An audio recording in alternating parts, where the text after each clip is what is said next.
Hi everybody, welcome back. This is the Ecstatic Poetry video series season 3, and I'm sad to say this is our last video for season 3. I will be back. There will be much more. But for this last video, I'd like to share with you a poem and a little bit of a journey that I had as a learner of ecstatic poetry.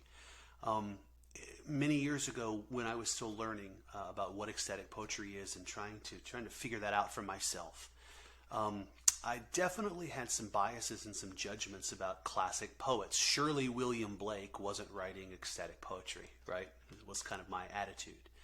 I found this author, this teacher, DJ Moores, who I worked with extensively in my article, The Practice and Path of Ecstatic Poetry.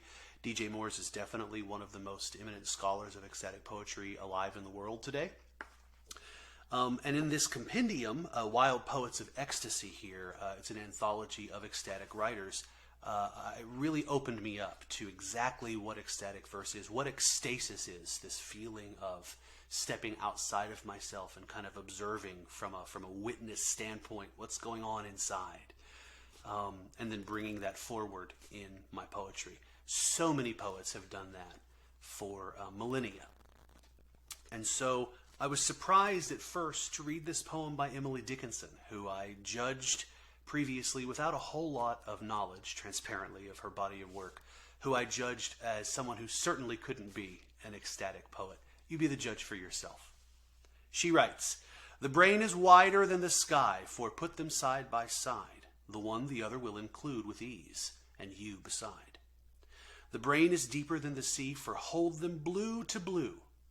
The one the other will absorb as sponges buckets do.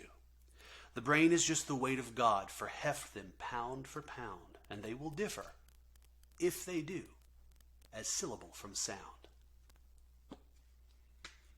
So our brain, ourselves, we are God. Our brain is just the weight of God, for heft them pound for pound, and they will differ, if they do, as syllable from sound. So they barely differ. We're the same thing. We contain each other. So I want to say thank you so much for joining me in this journey, and I look forward to seeing you in future seasons of the Ecstatic Poetry video series. See you next time.